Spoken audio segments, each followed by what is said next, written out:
poder do pecado reinou, inimigo de Deus eu nasci, um miserável.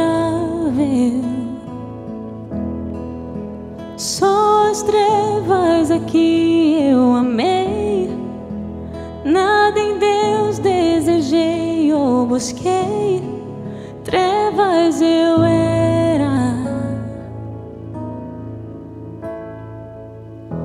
Sim, graça eterna e soberana me alcançou, chamou-me, buscou-me, a graça superabundou.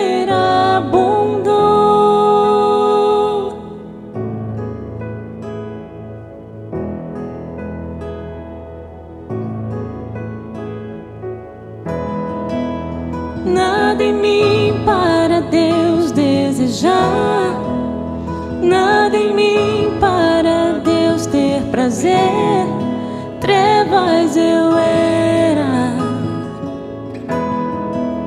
Meu caminho foi escuridão. Amém. Se numa manhã como essa eu desse um papel para cada um dos irmãos aqui e dissesse que há um grupo de pessoas que está no olho do furacão, do sofrimento e da perseguição, eles estão sendo feitos tochas humanas, eles estão sendo jogados aos leões, eles estão sendo tratados como párias do mundo, eles não são relevantes para a sua cultura, eles são tratados como lixo pela sociedade deles. O que vocês escreveriam? Certamente nós pensaríamos que eles estão cheios de quê? De traumas por esse tratamento, eles estão cheios de medo, incerteza e ansiedade. E o que vocês queriam? O que você falaria para pessoas assim? Se nós tivermos a sabedoria do mundo, certamente nós começaremos a escrever da mesma maneira que o mundo escreveria para pessoas debaixo de um sofrimento tão grande. Pensem, foi assim que o apóstolo Paulo começou, quando ele estava só com papel em branco e tinha que falar para um povo exatamente experimentando essa realidade. E Paulo diz assim, ele começa dizendo: eu, Paulo, servo de Cristo, chamado para ser apóstolo, e diz: separado para o evangelho de Deus. Quando Paulo vai falar para pessoas assim, de maneira totalmente contracultural e oposta até à igreja da nossa geração, ele vai falar sobre o evangelho. O que pessoas que estão sendo queimadas vivas, jogadas aos leões, debaixo de aflições que talvez eu e você jamais experimente na vida, apesar de nossa geração viver numa época mais cômoda, que as pessoas têm a maior expectativa de vida, em que as pessoas têm mais entretenimento do que qualquer outra geração, em que temos antibióticos, UTIs e todo tipo de conforto que outras gerações jamais sonharam. No entanto, nós falamos que somos uma geração mais ansiosa, com mais problemas, precisando mais daquilo que dos placebos do humanismo secular. Então Paulo faz algo que é muito comum ao apóstolo Paulo. O apóstolo Paulo tem a maior visão do plano de Deus do que qualquer outro homem já teve. Ele pode até falar assim, segundo o meu evangelho, de tal maneira que o evangelho foi revelado através dele. E ele tem sempre, o apóstolo Paulo é tão saturado do evangelho, ele que sofria tanto quanto essas pessoas, que ele nunca tinha visto, para quem ele está escrevendo, na sua maioria, ele é tão saturado do evangelho que ele vai escrever o maior tratado sobre o evangelho. Ele vai dar o evangelho, que é a carta aos Romanos, àquelas pessoas. Mas o apóstolo Paulo, antes de falar dessa maneira completa, profunda, ele sempre gosta de fazer pequenos resumos, toda hora ele faz isso, em todas as suas cartas, ele dá pequenos resumos. É como se eu pedisse a alguém que fala assim: fale o evangelho em poucas palavras. E quando você entende muito de uma coisa, você pode falar daquilo com muitas palavras ou horas, e você também é capaz de fazer resumos que contêm realmente a substância daquilo. E Paulo gosta de fazer isso, ele gosta de comprimir num espaço diminuto aquilo que ele vai falar de maneira grande. E ele gosta dessas sinopses concisa. Muitas das vezes, quando eu vou ver algum programa ou algum seriado, não sei, você vai ler a sinopse e você acaba de ler e você não entendeu nada do que vai acontecer, não é? É muito incipiente, mas o apóstolo Paulo não é assim, não é? Eu já disse que perguntaram a Lutero por que ele pregava sempre o evangelho, domingo após domingo, semana após semana, já que ele não pregava só os domingos. E ele disse: é porque vocês sempre esquecem o evangelho. A igreja sempre esquece, ela tem que ouvir de novo. É por isso que a ceia foi instituída. Nós precisamos de novo ouvir o evangelho. E Paulo, além de falar do evangelho, além de ele achar que com essas pessoas que estão sofrendo todo esse tipo de abuso, de violência, o que eles precisavam era do evangelho, e que o evangelho seria suficiente para que eles pudessem lidar com parentes sendo mortos, eles mesmos sendo torturados, eles vivendo sob uma tensão contínua. Eu vou morrer hoje, vão me prender, vão tirar meus bens, vão me jogar aos leões, vão fazer de mim uma tocha viva. Ele sabia, o evangelho é totalmente suficiente. Então, antes de fazer esse grande tratado, ele já começa fazendo essas sinopses para essas pessoas. Então ele diz: separado para o evangelho de Deus. E nós corremos um grande risco. Aquilo que Lutero estava dizendo, aquilo que a gente faz sempre, nos coloca. A gente acabou de cantar um hino para que eu quero voltar ao primeiro amor, não é? É o que Deus disse à igreja dos Efésios. Nós temos um risco de ficar muito familiarizados com essas coisas, de tal maneira que nós podemos reunir domingo aqui e quinta-feira aqui. Eu quero lembrar os irmãos que nós temos culto às quintas-feiras, às vezes a igreja esquece. Nós nos reunimos aqui e nós podemos estar no piloto automático, falar sobre essas coisas, muito familiarizado com as palavras. Elas não querem dizer para nós mas aquilo que elas devem dizer. Nós podemos dizer que nós fomos filhos da ira, que Deus nos elegeu na eternidade, como estamos falando sobre qualquer coisa, não é? Familiarizados. E a palavra evangelho pode ficar assim para nós.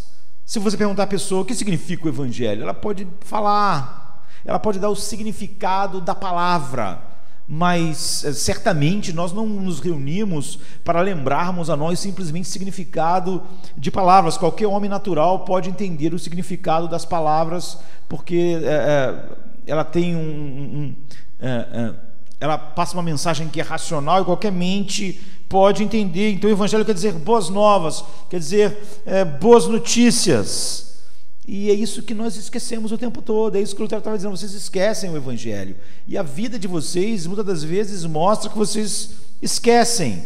Paulo está dizendo: olha, se vocês aí em Roma, vocês realmente não esquecerem o que é o evangelho, ser jogado aos leões não vai ser um problema. E viver nessa expectativa de se vai ser ou não vai ser, não vai ser. Você vê, ele diz assim: não importa, não é, o que vai acontecer com o meu corpo. Ele diz: se eu vou ser solto ou vou continuar preso, contanto que eu possa glorificar a Deus. Ele diz: o evangelho faz isso. Você não vive nessa expectativa e sendo esmagado por essas expectativas. Então nós gostamos de saber o sentido exato. Tem pessoas que depois de viverem anos no evangelho sem conhecer o evangelho, elas ficam obcecadas, não é? Simplesmente por muita informação. Há pessoas que botam sempre foto de quantos livros elas têm, que elas nem leram aqueles livros, mas elas já estão querendo comprar outros. Eu nunca consegui entender isso. Ter uma biblioteca é importante, mas a Bíblia é a biblioteca do Espírito Santo. E ler um livro sobre a Bíblia não é a mesma coisa que ler a Bíblia. Para cada tempo que você passa com um livro escrito sobre a Bíblia, você passa mais tempo com a própria Bíblia, não é? Porque é óbvio que um livro sobre algo não pode ser melhor do que algo. Se você gosta de praia, você pode ler livros sobre praia, a pessoa que foi à praia, o expert em praia, mas a ideia de que ler sobre isso não faz você mesmo querer ir na praia é um absurdo completo. Então, ler livros sobre a Bíblia não é uma coisa que ler a Bíblia. Tem gente que nunca lê a Bíblia, só lê livros sobre a Bíblia. alguém falando sobre a Bíblia, ela mesmo. É como se você lisse só livros de culinária, mas você não fosse comer o pão da qual você tem acesso. Então as pessoas começam a querer descobrir os significados das palavras, simplesmente isso não faz nada, não é? Porque nós temos interesse pelos significados, para conhecermos exatamente o que é o Evangelho, quais são suas doutrinas, e por fim tudo termina no estudo da palavra. Se a pessoa não tem um amor desmedido pela igreja, não tem um amor desmedido por Cristo, todas aquelas palavras e todos aqueles significados pouco mais são do que um completo desperdício na vida delas. Não prepara ela para o que Paulo está dizendo que o Evangelho prepara o homem. O Evangelho faz o homem poder viver num contexto em que ele está sempre sobre perigo, estresse gigantesco de poder ser morto, queimado, jogado aos leões e ter paz. Isso é o que o Evangelho faz. Só palavras não podem fazer isso. Então nós concluímos jamais somente na letra e nunca chegamos no Espírito. O Espírito de Deus é vida em nós. Essas verdades para nós estão pulsando em nossos novos corações, estão sendo incendiadas na fornalha do nosso coração e gerando afeições santas que são muito mais poderosas do que todos os sentimentos naturais que a vida possa trazer sobre nós. Então, se nós dissermos que nós sabemos que o Evangelho significa boas novas, a questão que tem que vir para nós é boas novas para nós. Não adianta nós sabermos o significado das palavras. O Evangelho chegou a você como uma boa nova? A cada semana, quando você pensa no Evangelho, ele chega a você como uma boa nova? Só o significado dele é inútil. Seria nosso contato com o Evangelho um mero conhecimento do que as palavras querem dizer, ou realmente nós estamos experimentando o que as palavras descrevem? Boas novas de grande alegria. Eu sei que hoje as pessoas combinam, é possível o Evangelho e a pessoa tem um espírito perturbado, um espírito angustiado. Como nós vimos Isaías dizer, ele nos dá veste de louvor ao invés de um espírito. Ou seja, o que caracteriza a nossa vida não é a angústia, num mundo cheio de angústia, são vestes de alegria.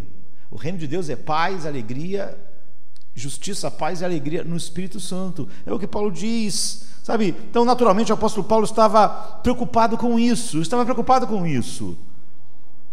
Paulo jamais mencionou essa palavra. Paulo jamais falou sobre o Evangelho ou se aproximou do Evangelho em algum dos seus pontos, em alguma das suas doutrinas, sem se emocionar, sem se comover. Não importa onde ele estava, não importa se ele estava preso, ele se emocionava até as profundezas do seu ser.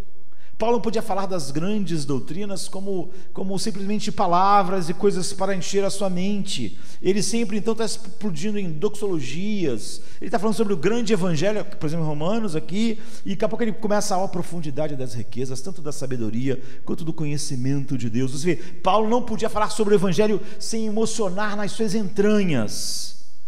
E eu acredito que ele está introduzindo essa palavra aqui para estabelecer contrastes para essas pessoas, que ele sabia que viviam, eu diria assim, no pior lugar do mundo, já que Roma é a capital. Se o Evangelho é perseguido, se o Evangelho lá é o coração, é onde o Império Romano é governado. É como se você não só vivesse sob o governo do ISIS, mas você vivesse na capital deles. E o que Paulo quer dizer, o que Paulo quer começar a falar para essas pessoas, que ele é um pregador de boas novas, de notícias que enchem o coração de alegria e mudam tudo, porque antes ele não era assim. Ele era um pregador antes. Paulo já falava sobre a Bíblia antes, já acreditava em Deus antes, ele já tudo que ele estudava de maneira mais apaixonada era a Bíblia, a única escritura que Deus tinha revelado ao mundo. O Velho Testamento, o apóstolo Paulo era um mestre da lei. Ele disse que se dedicou mais do que todo mundo. Ele era um fariseu, ele era um grande perito, mas não havia boas novas como não há na lei. Ele não era um pregador de notícia de grande alegria. não é? A lei nunca foi destinada a ser boa nova. A lei sequer é nova, não é? Sequer é uma notícia, porque a lei foi escrita no coração dos homens. Quando você ouve a lei, os 10 mandamentos, você não pensa, caramba, se isso não fosse dito eu não teria nunca imaginado. Não, porque como Deus nos fez morais e colocou em nós a sua lei, nós já sabíamos muito antes. Caim não tinha não matarás, mas ele matou seu irmão e escondeu. Ele sabia, estava errado. A lei não é uma notícia. Quando alguém disse para Caim, não deve matar, isso não era, não deve, opa, nunca imaginei isso, pensei que era uma coisa maravilhosa, matar as outras pessoas, agir dessas maneiras. Todo ser humano sabe, a lei já estava lá. A lei não é nem nova e nem uma boa nova. Ela nem é notícia para nós, e que dirá uma boa notícia. A lei nunca foi destinada a ser isso. A lei, como Paulo diz em Gálatas 3,19, foi ordenada por causa das transgressões, para deixá-las claras, para desmascarar nossos corações, para que o pecado abundasse.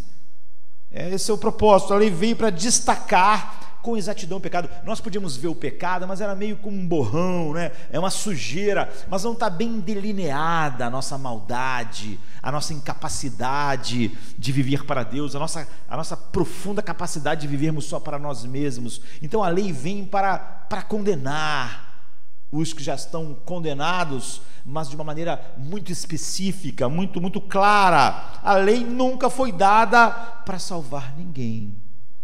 Nunca foi o propósito da lei ser um meio de salvação. Então jamais nós podemos pensar na lei como boas novas, porque a lei são criminosos conhecendo claramente o quão exigente a lei é e como a sua pena é infinita por causa do crime infinito. Então, embora haja um certo, a gente podia chamar de elemento de graça na lei, ou seja, no sentido de que ela, quando usada pelo Espírito de Deus, é a única coisa que vai nos mostrar quão miserável nós somos, e vamos admitir, é uma graça essa percepção, e ela é usada então como um aio para nos levar a Cristo. É só nesse sentido. Ela a graça na lei, no sentido que ela mostra quão ruim nós somos e como nós somos merecedores da ira infinita de Deus. Mas não há nada a não ser isso. Ela nos coloca nesse lugar, ela nos clareia para nós o lugar que nós estamos.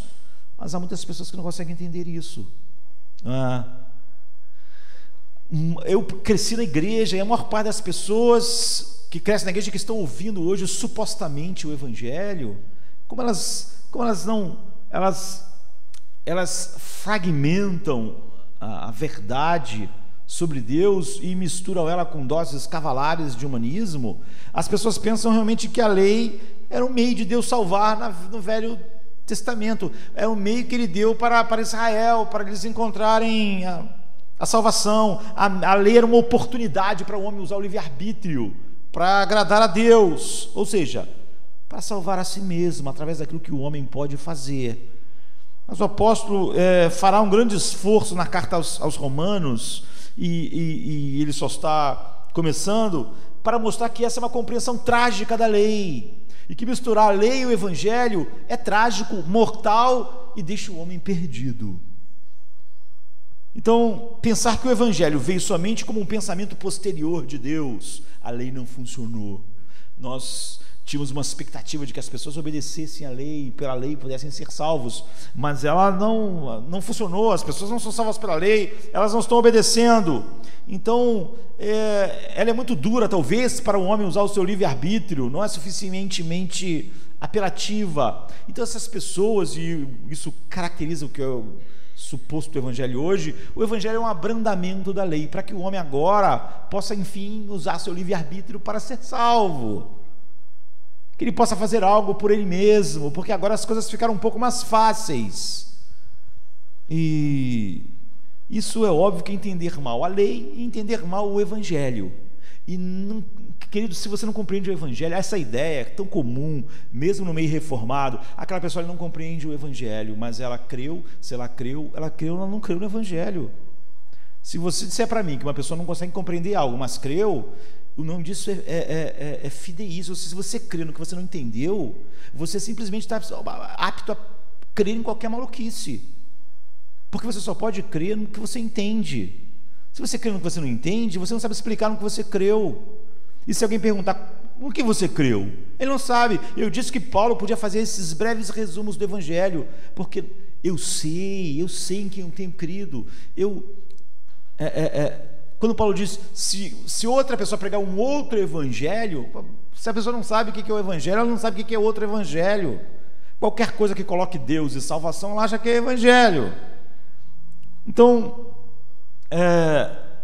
Paulo, ele era um mestre da lei, ele era um arauto do trovão da lei de Deus, mas ele diz, não mais, eu não prego mais a lei, eu não sou mais quem eu era, eu nasci, fui criado, fui ensinado a ser um mestre da lei, e eu era o melhor, mas eu não sou mais o mestre da lei, agora eu sou um arauto de boas novas, agora eu fui separado para o Evangelho de Deus. Isso é estar tão distante do que eu era quanto é possível. Então, nós temos que entender que o Evangelho sequer, indo além dessa diferença do que é a lei, o Evangelho sequer é meramente dizer para as pessoas que Deus vai perdoar pecados. Deus perdoa. Se você pedir perdão, Deus perdoa pecados. Porque o Evangelho não é meramente perdão de pecados. No Velho Testamento já havia uma grande doutrina sobre perdão de pecados, e aquelas pessoas ainda não tinham o Evangelho de maneira que ele vai ser revelado de fato.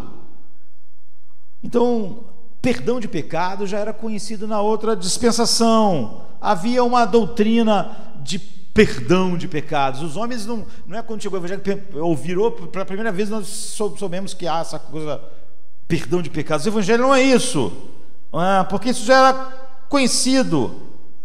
Há uma grande doutrina de perdão de pecados no Velho Testamento. Então, se você falar que aquilo que é peculiar do Evangelho, é óbvio que o Evangelho traz o perdão finalmente dos pecados, de tal maneira que mesmo em qualquer época assim as pessoas eram salvas, mas se você quiser olhar isso como uma coisa peculiar, você perdeu. Seria entender mal o Evangelho, pensar que ele é o anúncio do perdão dos pecados, de que Deus perdoa os nossos pecados, porque há abundantes declarações no Velho Testamento de que Deus perdoa os pecados. Não é isso que é boa nova do Evangelho, porque você pode ser perdoado, mas o que acontece? Você vai pecar de novo, e a maldição da lei está sobre cada pecado do homem. Então, outra coisa importante, como negativa, é que a mensagem do Evangelho não há nenhum apelo para você fazer algo. Isso só é verdade hoje porque nós vivemos numa época galopante de um arminianismo humanista. Então nós temos a ideia de que o Evangelho é um apelo para o homem fazer algo. É por isso que o cara está morrendo, o que a gente quer? A gente quer que ele fale alguma coisa, que ele aceite algo, que ele faça algo, porque senão isso não seria uma boa nova. Qualquer ideia daquilo que o homem pode fazer não é uma boa nova, porque nós sempre soubemos o que devíamos fazer, sempre soubemos como devíamos viver. A questão não é essa, não é? Então há pessoas que parecem sempre pensar no Evangelho, na mensagem cristã, como um apelo para os homens viverem uma vida melhor, fazerem algo a respeito de si mesmos, fazerem algo a respeito da sua salvação, e terem uma boa moralidade, e serem éticos, e fazerem algo na vida, fazer diferente do que estavam fazendo, e serem os catalisadores da justiça social. Enfim, isso não é boa nova, logo isso não é Evangelho. Isso não traz paz, isso não traz ao homem, não coloca o homem justo diante de Deus. Então, não é a mensagem cristã, mas frequentemente ela é pregada como se fosse o Evangelho.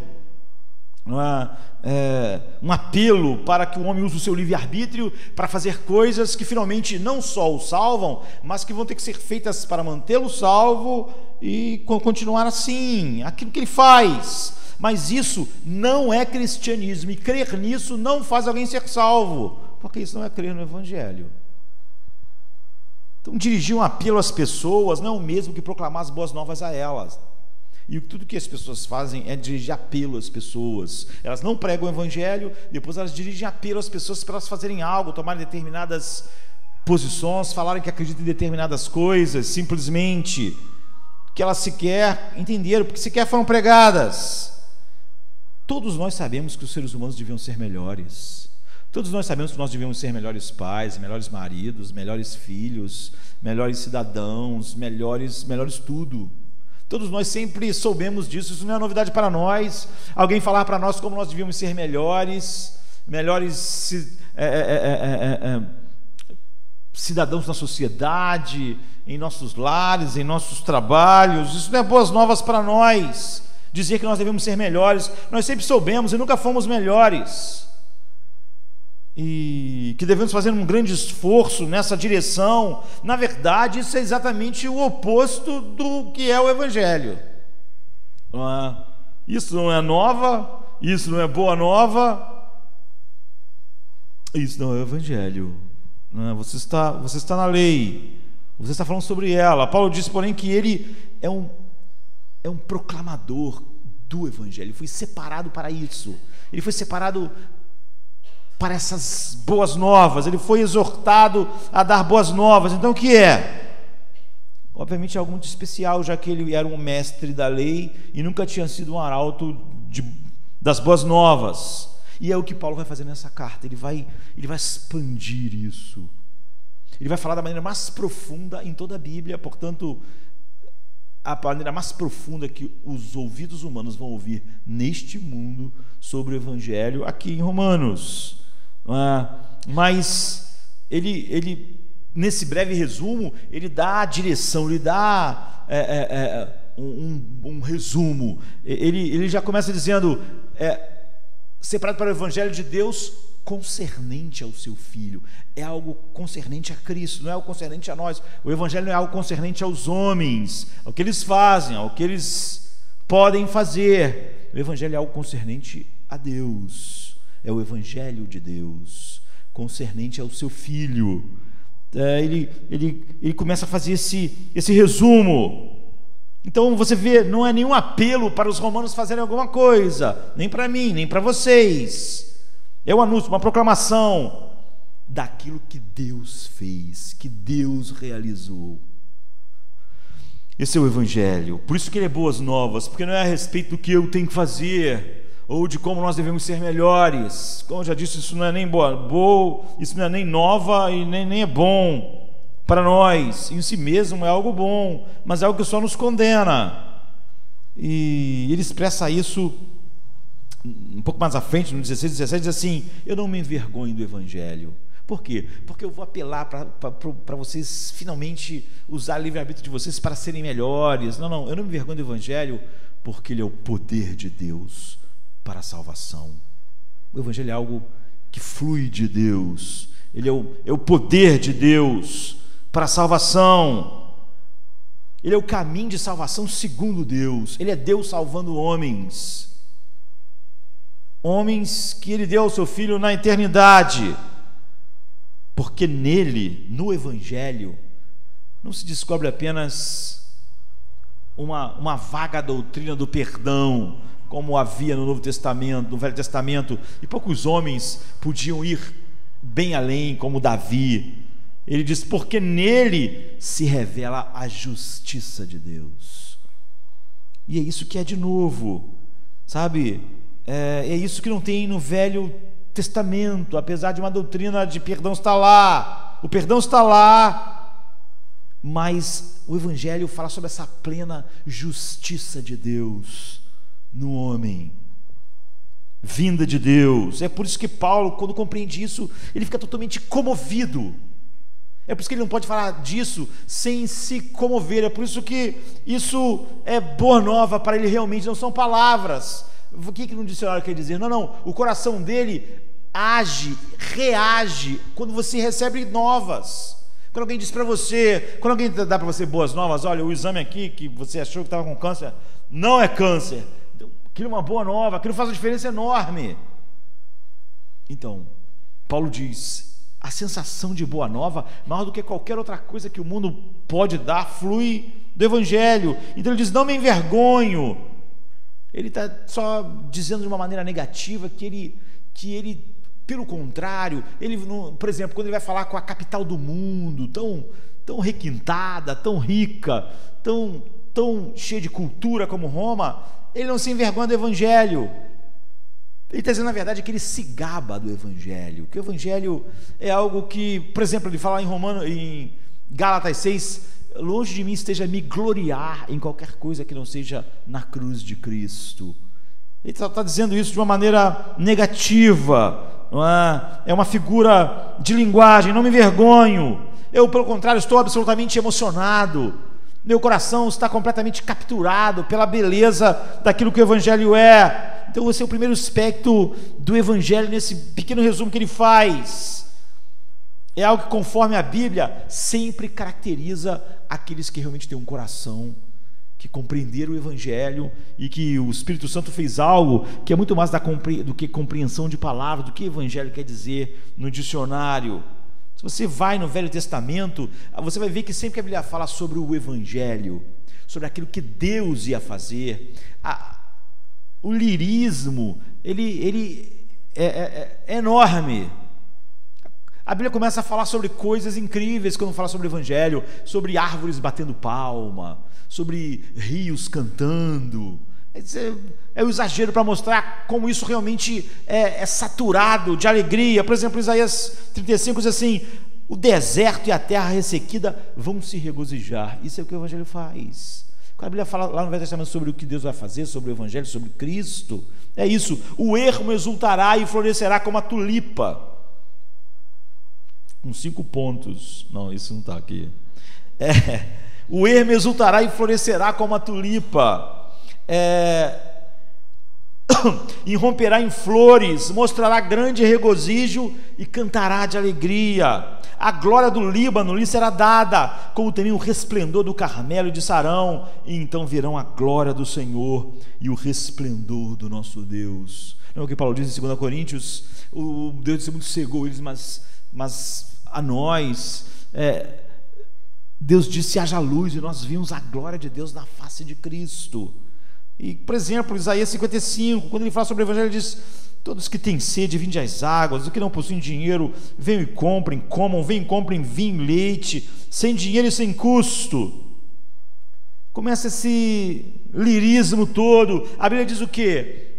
Quando Isaías, por exemplo, vai falar sobre isso: os coxos vão saltar de alegria, a estéril vai cantar de júbilo, todos os homens estarão regozijando junto com as árvores que vão bater palmas. Essa é a nota, isso é Evangelho. Você vê, realmente cheio de alegria. O Evangelho sempre introduz esse ponto de adoração, de louvor, de júbilo. Por isso que o reino que Deus trouxe é justiça, porque nele se revela a justiça de Deus, paz e alegria no Espírito Santo. Então, no Evangelho segundo Lucas, por exemplo, no capítulo 2, no início, o que acontece? Os anjos aparecem para os pastores e dizem: nós trazemos novas de grande alegria. Todos esses homens eram judeus, todos eles conheciam a lei. Novas de grande alegria. Essa é a nota de boas novas do Evangelho. A Bíblia diz que depois que os pastores foram ver o que os anjos disseram, diz assim: eles voltaram glorificando e louvando a Deus por tudo que tinham ouvido e visto. Essa é a apresentação do Evangelho em todo lugar. É isso que Paulo está dizendo. Como eu disse a vocês, se você vai escrever uma carta para pessoas que estão sendo jogadas aos leões, queimadas, debaixo de uma grande tensão: vou estar vivo amanhã ou vou estar sofrendo violência? Vou estar publicamente sendo exposto, minha vida estará protegida. Paulo começa com o Evangelho, ele vai falar só sobre o Evangelho. Glória a Deus nas alturas, paz na terra, boa vontade para com os homens. É isso que é o Evangelho. Mas você lembra quando a lei foi dada? Há algum elemento assim? Você pode voltar em Êxodo e olhar quando a lei de Deus foi revelada, o trovão do Sinai, a escuridão, o temor, o pavor, o medo. Ninguém pode tocar na montanha, senão morrerá. Você pode olhar, tanto no Velho ou em Hebreus, o povo de Israel dizendo: peça a Deus para não falar mais conosco, nós estamos apavorados. Você lê até a Bíblia dizendo: Moisés ficou com medo como o povo, ninguém queria mais ouvir Deus falar, estavam todos aterrorizados. Isso é a lei. Você vê quão diferente é. Pois bem, a questão é que nós não podemos e nem precisamos continuar expandindo isso agora. A questão para nós agora é assim que o Evangelho chega a você. Cada vez que você pensa no Evangelho, você se enche de alegria. Você conta os dias para estar aqui cantando o Evangelho com a igreja? Você quer que chegue quinta-feira logo? Você organiza a sua vida para estar aqui às quintas-feiras, aos domingos, teu coração está cheio de júbilo. Talvez como as pessoas que estão indo para o Maracanã agora. Maracanã hoje, por exemplo, tem um jogo 11 horas da manhã no Engenhão. E vai ter jogos pelo Brasil inteiro. Você tem uma alegria muito maior do que eles. Eu lembro que às quarta-feira agora, não sei se foi essa quarta ou outra, às quarta-feira agora, eu estava no Maracanã e tinha lá quase 60 mil pessoas. Na quarta-feira, o jogo começava às 15 para as 10 da noite, acabava meia-noite, uma multidão. Ninguém, em momento nenhum, sentou no Maracanã. Ninguém. Não é porque alguém mandou, mas vamos ficar de pé. Ninguém mandou ninguém ficar de pé. As pessoas não conseguem sentar, só para ver o Flamengo empatar. Só para isso. Pagaram, foi caro. As pessoas estavam lá. Ninguém precisa ficar chamando elas. Gente, tem jogo. Lembre que tem jogo. Você tem que ver o jogo. Não, as pessoas estavam lá. As pessoas estavam em filas. As pessoas foram nos trens. Trens chega cheio, metrô chega cheio, os carros chegam cheios. Você leva às vezes 1 hora para sair de lá por causa do trânsito horroroso que é. Ninguém está triste. Ninguém diz que na quinta-feira tem trabalho. Elas estão cheias de... Elas estão empolgadas. Eu estava tanto no Maracanã na quarta-feira quanto na noite de quinta-feira aqui. Me desculpe, queridos, mas é o oposto. Qualquer dificuldade, as pessoas não parecem demonstrar 1/100º da alegria daquelas pessoas. Como nós vamos dizer para aquelas pessoas que Jesus é melhor do que a vida? Elas vão dizer assim: pô, não é nem melhor que o Flamengo, pelo que eu vejo vocês agindo. Eu não vejo empolgação. O que a Bíblia está dizendo é que o Evangelho é nova de grande alegria, que não há nada igual no mundo. Nada igual.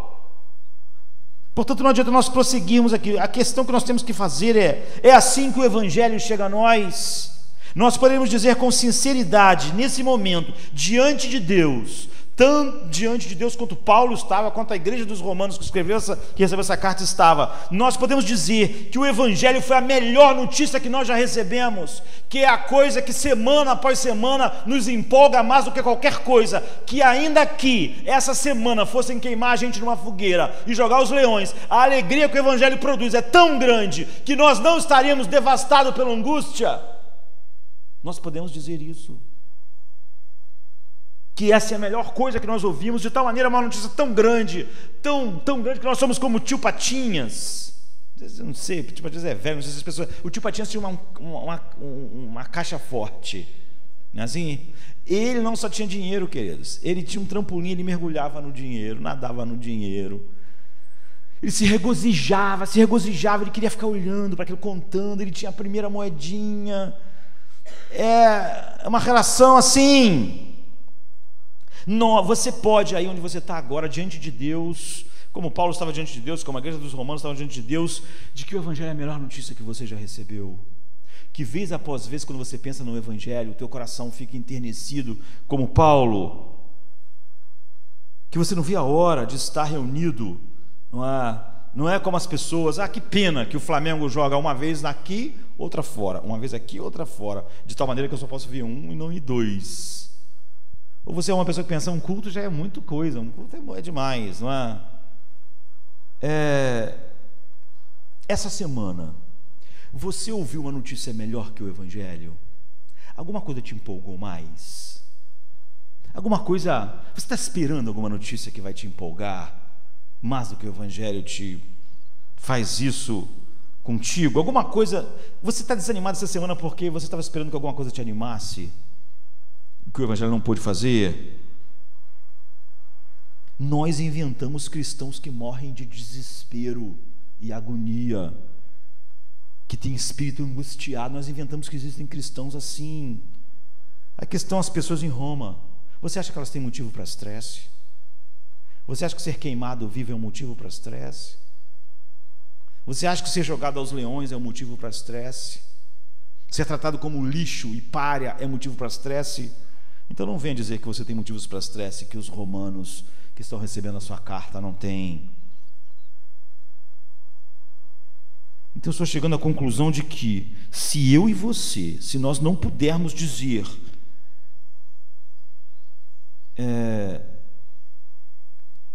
que a melhor notícia que a gente já recebeu na vida é o Evangelho, e que semana após semana o Evangelho é a notícia que nos impulsiona, você devia duvidar se você é cristão.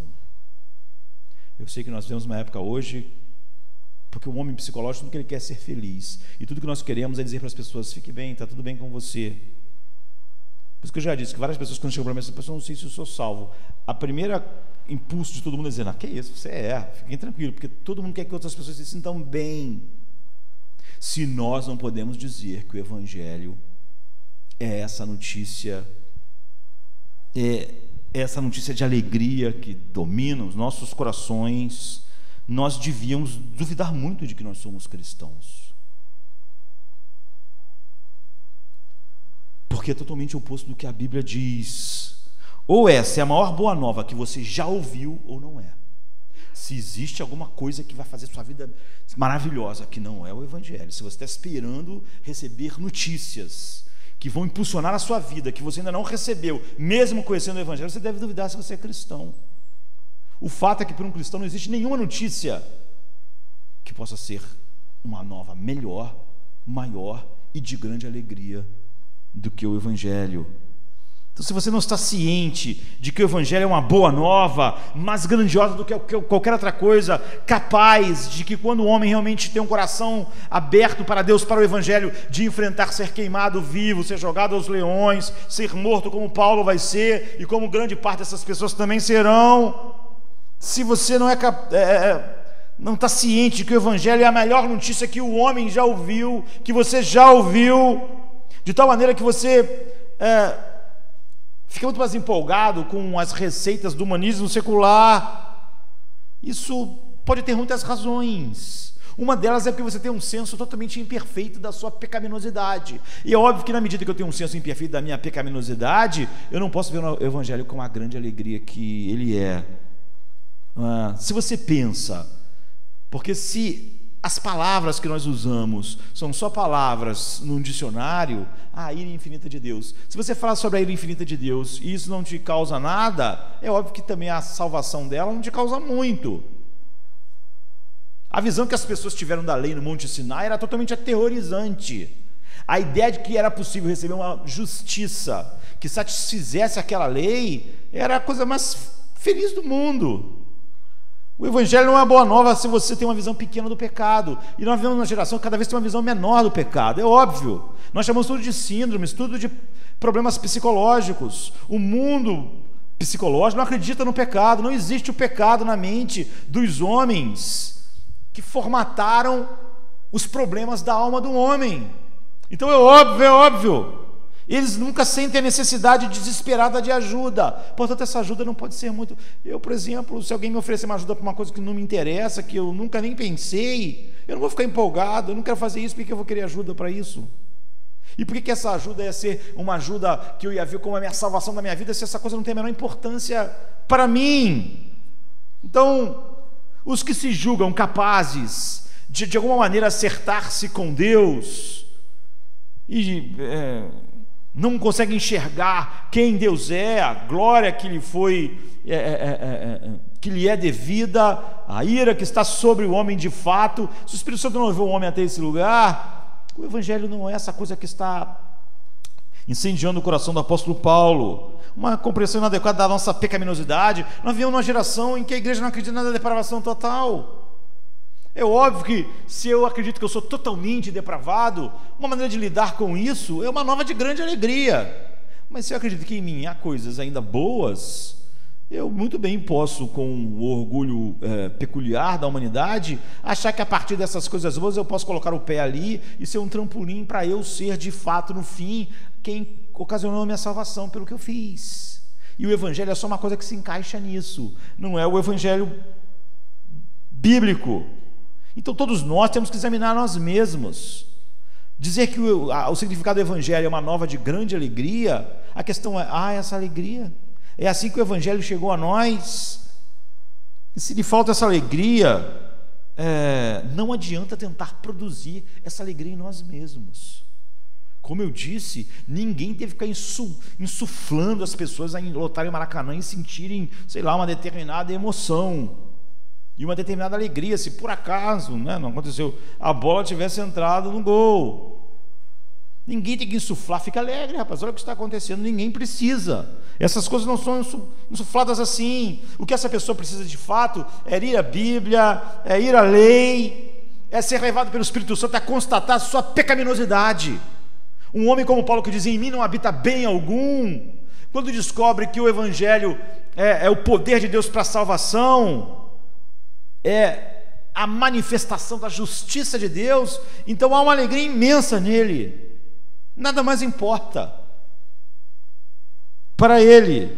As pessoas iam queimá-los, iam jogar lá os leões, iam botar Paulo na cadeia, nada importa. Ele diz, não tenho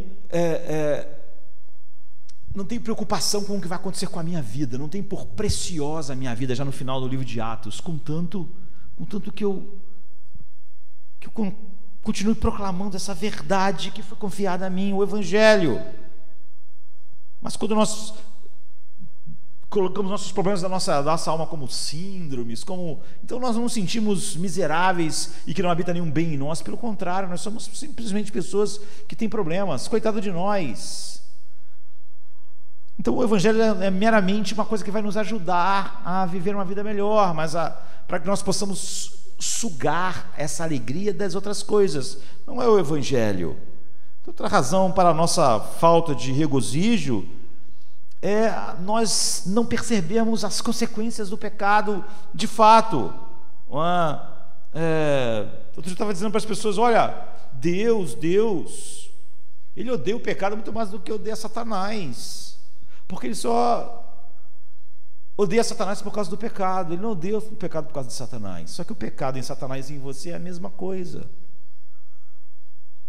É óbvio que Deus não pode separar Satanás do pecado dele, apesar dos seres humanos inventarem isso para si mesmos, que Deus está amando, apaixonado por um homem e odiando o seu pecado. Deus não pode odiar o pecado de Satanás enquanto ele se deleita em Satanás, nem no homem. Porque Deus não odeia Satanás por causa não odeia o pecado por causa de Satanás, mas sim o oposto, porque ele odeia o pecado, e pecado é aquilo que o coração dele produz. É verdade sobre os homens também. E quando você tenta encontrar maneiras de simplesmente livrar as pessoas das consequências, é porque você tem uma visão pequena das consequências do pecado. Você acha que realmente a consequência do pecado, a terrível consequência do pecado, é um homem morrer e não ficar num lugar ruim. Você não tem ideia do que o pecado é e de como o pecado é terrível, porque separa totalmente alguém de Deus. Então, outro aspecto que falta essa alegria, esse júbilo, essa nova de grande alegria ser para as pessoas, é a incapacidade de compreender a grandeza da salvação, queridos. A Bíblia diz que quando essa salvação fosse conhecida, então os rios iam bater palmas, a estéril ia cantar, ou seja, a esterilidade, que naquela época era ainda muito mais do que hoje um grande problema cultural, não ia ser. Aquela pessoa não ia ter aquilo que a cultura mais valorizasse, mas ela ia cantar de alegria por causa disso.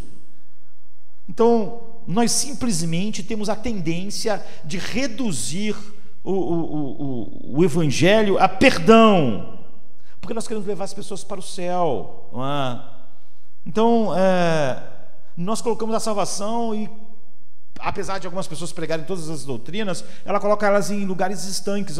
Uma vez eu escrevi um texto e uma pessoa, um pastor, um teólogo disse assim: não, você disse que eu disse que salvação é só ir para o céu, mas eu não ensino isso, mas é o que ele estava dizendo. Porque quando a pessoa diz assim, apesar da pessoa viver assim, fazer isso, ainda assim ela é salva, o que ela está dizendo, ainda assim ela foi para o céu, é o que ela está dizendo, porque ela está resumindo a salvação, e no final, apesar de tudo, ser salvo. Apesar de tudo e ser salvo, o quê? Quer dizer, apesar de não ter nada da salvação na vida, ela foi salva, foi para o céu. É isso que você está dizendo, que a salvação é ir para o céu, mas isso é algo totalmente menor.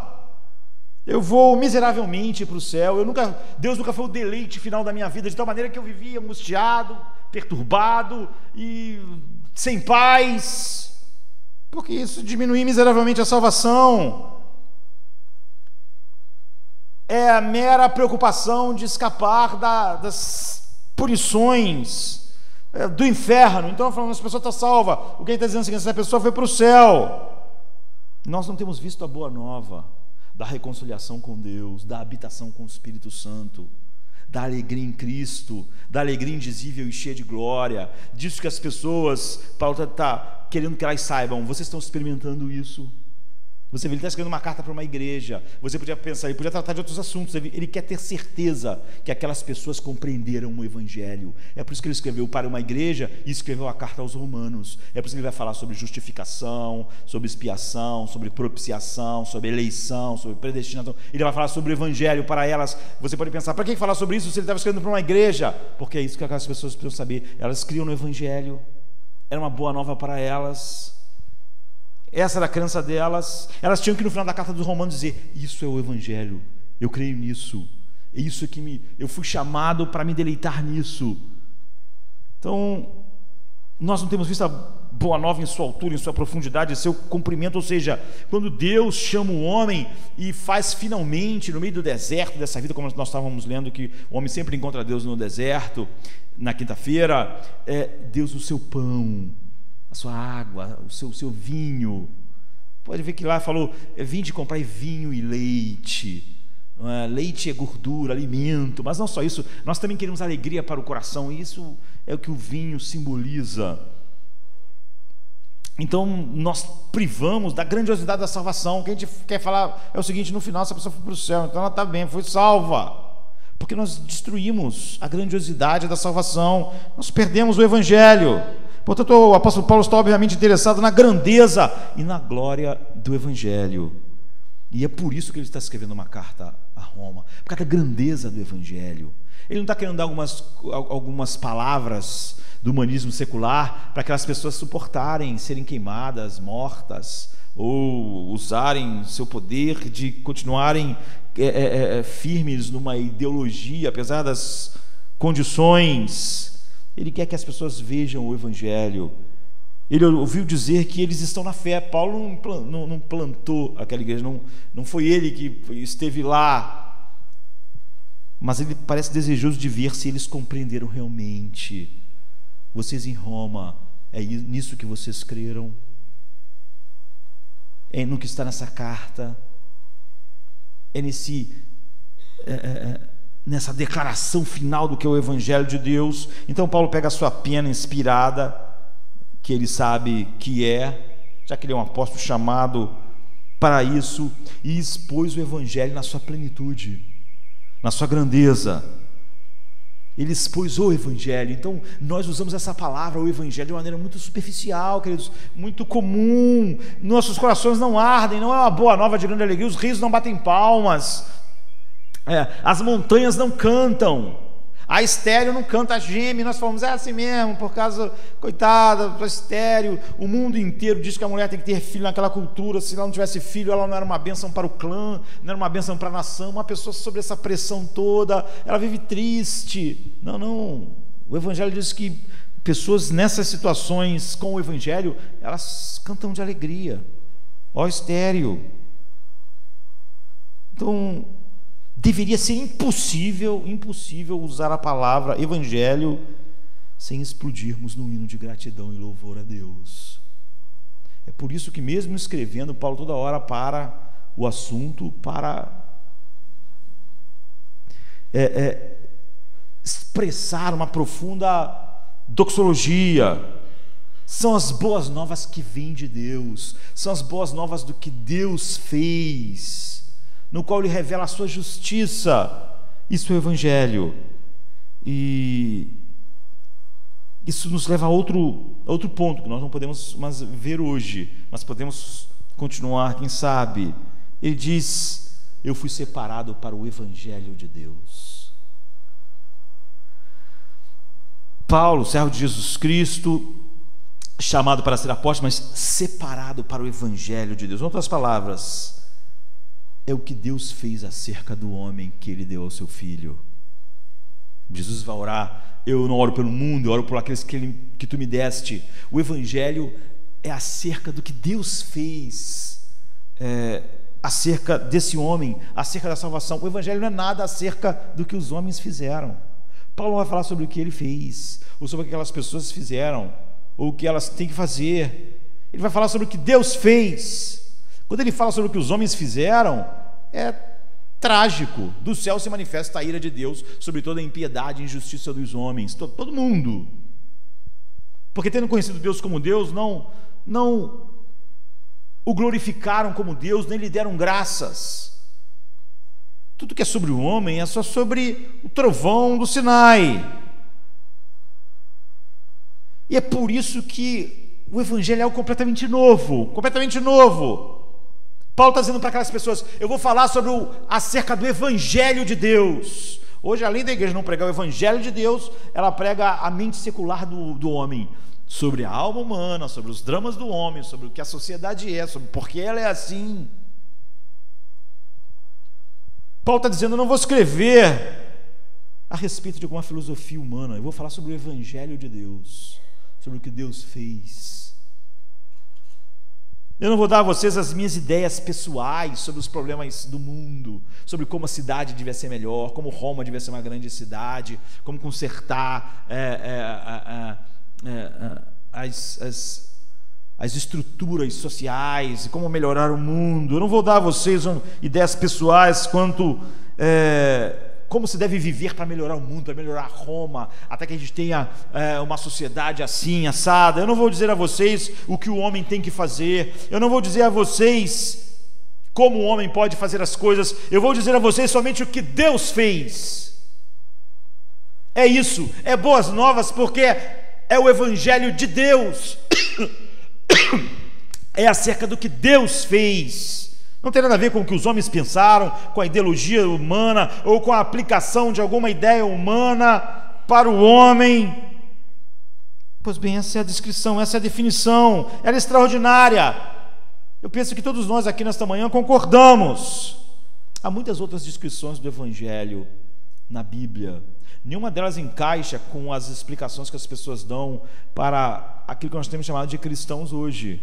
A Bíblia chama o Evangelho da paz, o Evangelho do reino, o Evangelho da salvação, o Evangelho eterno. Há muitos títulos designativos e adjetivos empregados junto com o Evangelho, mas certamente nenhum outro é mais utilizado e constantemente utilizado do que o que o apóstolo coloca aqui no início da sua carta: separado para o Evangelho de Deus. É algo a respeito de Deus. Finalmente não vamos falar nada sobre o que os homens fazem. Nós vamos falar sobre a única coisa que pode ser realmente nova e ser de grande alegria: o que Deus fez, o que Ele fez e o que Ele fez em seu Filho. Ou seja, o apóstolo não para simplesmente, envia até aqui e falar algumas palavras vagas, dizer que as pessoas creram. Ele quer saber de fato se as pessoas que estão em Roma compreenderam, entendem o que é o Evangelho. Ele vai falar sobre isso para elas. A absoluta primazia, a absoluta centralidade do Evangelho, a absoluta verdade que ele é o Evangelho de Deus, é o que Deus faz, que traz uma alegria profunda e invencível no coração do homem. É o Evangelho da paz, porque essa era a única maneira que eles podiam viver em paz num reino, numa cidade que é a capital de um império que quer matá-los, que quer queimá-los, que quer fazer dele comida para leões. Então vocês notam que logo no início o apóstolo Paulo apresenta a doutrina central da Trindade, porque o Evangelho é o que Deus fez. Deus quem? Deus Pai, Deus Filho, Deus Espírito Santo. Então nós queremos encerrar e depois continuarmos, né, como esse Evangelho é acerca de Deus. Paulo começa dizendo assim: separado para o Evangelho de Deus. Aí ele vai fazer uma explicação, abre aspas, algumas versões está entre parênteses, porque realmente é uma parada do seu pensamento para dar uma explicação, verso 2, e ele continua: o Evangelho de Deus acerca do seu Filho. Então você já sabe, o Evangelho de Deus é acerca de Cristo. Não vai ter homens aqui, não vai ter nós. É o Evangelho separado para o Evangelho de Deus acerca do seu Filho, que nasceu da descendência de Davi, segundo a carne. É isso que está entre parêntese. E ele continua: declarado Filho de Deus em poder segundo o Espírito de santificação pela ressurreição dos mortos. Então esse é o Evangelho para o qual ele foi separado. É algo que Deus na eternidade decretou. Houve uma aliança eterna entre o Pai, o Filho e o Espírito Santo. O Pai deu um povo a Cristo. É sobre isso que ele vai falar. Como Deus salva, como ele traz justiça, como essa salvação é muito mais do que perdão, como essa salvação leva o homem para próximo a Deus, como Deus passa a ser a fonte da sua alegria, da sua paz, da sua justiça, de tal maneira que isso é tão grande, isso é tão poderoso, que essas pessoas podem lidar com ser feito tochas vivas, comida para leões, perseguidos, como essas pessoas aqui. Então ele vai delinear o Pai, o Filho e o Espírito, porque esse é o Evangelho é o Evangelho de Deus. O Evangelho de Deus é a ação de Deus, e é nisso que contém a alegria infinita do Evangelho para aqueles que realmente têm um coração para compreender agora essa verdade por serem regenerados.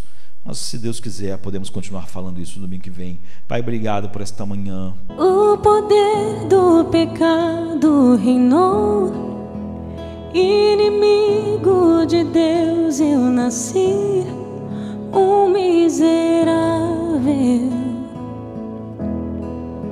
Só as trevas aqui eu amei, nada em Deus desejei ou busquei. Trevas eu era,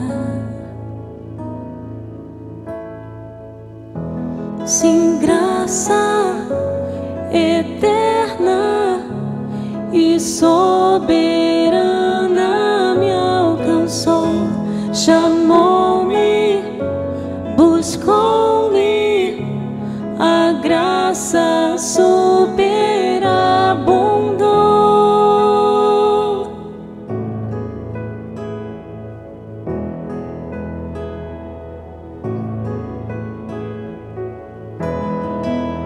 Nada em mim para Deus desejar, nada em mim para Deus ter prazer. Trevas eu era, meu caminho foi escuro.